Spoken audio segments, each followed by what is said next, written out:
देखिए हर खबर यहीं पर, सब्सक्राइब कीजिए TV9 भारतवर्ष। अब मेरा पहला सवाल जो है आप सभी लोगों से, उसके लिए मैं जरा ग्राफिक्स पे जाऊंगा सीधे बिग वॉल पर, और यहां पर चलते हैं हम। ये हमारे सामने जो स्क्रीन है, IIT और सिंगापुर की रिसर्च आप देख चुके हैं। पहला सवाल, प्रधानमंत्री के दिमाग में क्या है इसको लेकर? सबसे पहला सवाल, रिसर्च के मुताबिक क्या 1 महीने में कोरोना का संक्रमण 8 गुना बढ़ सकता है? देखिए फैक्ट्स मैं आपको दिखा रहा हूं, फैक्ट्स और रिसर्च। फैक्ट्स ये है, सवाल और रिसर्च। फैक्ट्स ये है कि लॉजिस्टिक मॉडल के मुताबिक 30 दिन में 1.5 लाख। दूसरा दिखाइए जरा, एक्सपोनेंशियल मॉडल के मुताबिक 30 दिन में 5.5 लाख मरीज। ये फैक्ट है, ये 2 फैक्ट्स है। सीधे चलते हैं हमारे खास मेहमानों के पास और मैं उनसे जानना चाहूंगा वेरी क्विकली, जितने भी भारत के दर्शक हैं वो ये जानना चाहते हैं कि भारत में कोरोना के आंकड़े कहां आकर रुकेंगे। क्या 30 दिन में 5.5 लाख कोरोना के पेशेंट्स हो सकते हैं? मेरा पहला सवाल डॉक्टर अरविंदर सिंह सोइन से, क्योंकि ये मेडिसिन के लिहाज से तो मैं उनसे पूछा हूं। सर, ये एक रिसर्च कह रही है और ये रिसर्च लॉजिस्टिक्स भी है और एक्सपोनेंशियल भी है, आपका टेक क्या है इस पर? देखिए, जो मशीन लर्निंग और AI मॉडल होते हैं निशांत जी, वो एक बहुत ही कॉम्प्लेक्स तरीके से बहुत सारे फैक्टर्स को कंसिडर करके फिर एक मॉडलिंग की जाती है, जिससे पता चलता है कि एग्जैक्ट नंबर्स क्या होंगे। पर रियल लाइफ में ये एग्जैक्ट नंबर्स बहुत वेरिएबल हो सकते हैं। Thank God.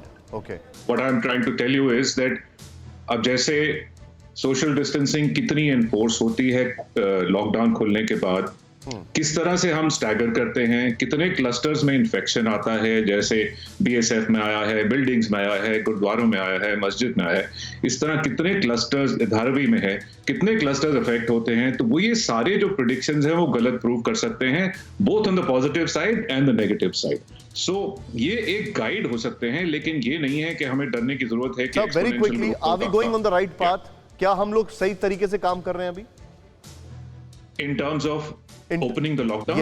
Yes.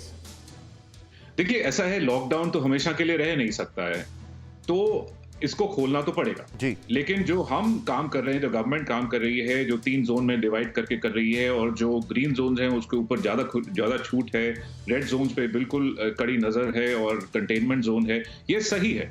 Okay sir, second question, I got a point, क्योंकि इसको और इलैबोरेट करूंगा मैं अपने और सवाल में। लेकिन now the most important point, the reason मैंने आज आपको आमंत्रित किया, इस फैक्ट के अलावा मैंने देखा आपके ट्विटर पर कि आप you have begin serving as lead investigator for India's first multi centre clinical trial on COVID treatment. ये क्या है? मतलब आप लीड इन्वेस्टिगेटर हैं, क्या है इशू, क्या है इसमें, कैसे आपका रोल होगा, क्या होगा और भारत को क्या फायदा होगा? This is not the first multi-center trial in COVID, but this is the first multi-center trial. एक ड्रग है, उसका नाम है टोसिलिजुमैब। ओके, उस ड्रग के ऊपर ये फर्स्ट मल्टी-सेंटर ट्रायल भारत में। Can we be hopeful sir, कुछ होगा उससे?